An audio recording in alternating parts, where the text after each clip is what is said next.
Atas nama Pak, Dr. kami Anda keberatan, Justina Pak. Ella Wicahya, Pak, terletak kami di Komplek keberatan Perumahan dan Taman menolak Kebun Jeruk, tindakan Blok ini.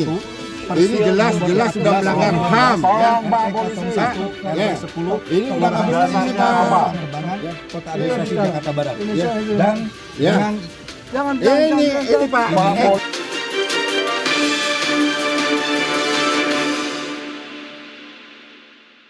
Terkait dengan kasus ini yang saya pahami ada seorang pemegang saham yang belum ditetapkan sebagai garantor yang masuk kepada kualitas sebagai kreditur atau sebagai punya kualitas sebagai jaminan yang punya kualitas separatis, tetapi tahu-tahu ditetapkan disita barangnya tanpa melalui prosedur yang pengadilan, hanya melalui prosedur parate. Kalau berawal dari putusan pengadilan sampai kepada putusan kasasi, kemudian mau dieksekusi, menurut pemahaman saya dari segi hukum acara, mekanismenya juga mohon untuk proses pelaksanaan eksekusi dari putusan pengadilan itu. Kalau PT yang berutang menurut perjanjian atau peraturan, berarti PT ini yang memperoleh fasilitas kredit.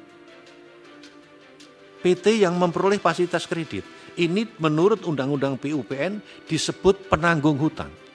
Pertanyaan lanjut, kalau dia penanggung hutang, dalam konteks hukum perdata, itu bortoh yang mulia.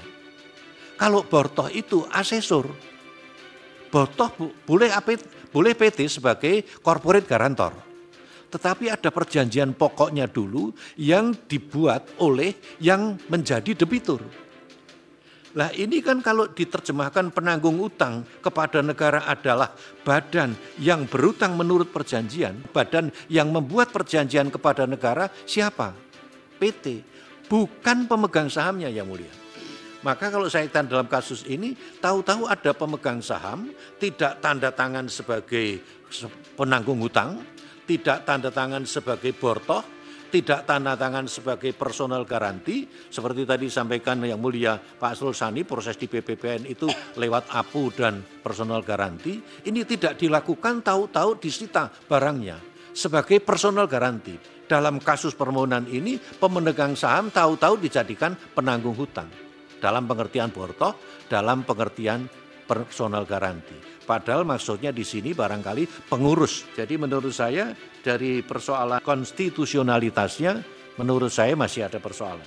Ya, kalau mau digunakan doktrin Pirsing, sehingga pemegang saham bisa dimintai pertanggungjawaban sampai dengan harta pribadi, maka harus dibuktikan dulu bahwa pemegang saham itu ikut melakukan perbuatan melawan hukum yang dilakukan oleh badan.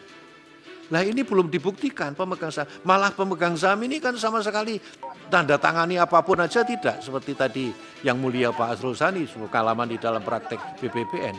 Dia tidak melalui proses MSAA, tidak melalui proses Mirnia, APU, personal garanti. Tahu-tahu dia dijadikan personal garanti.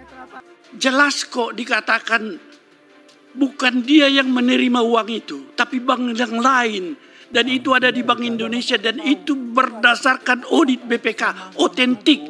Tapi tidak ada tanggapan dari pemerintah maupun menurut saya ini ada pencurian atau korupsi kalau dia itu pejabat negara.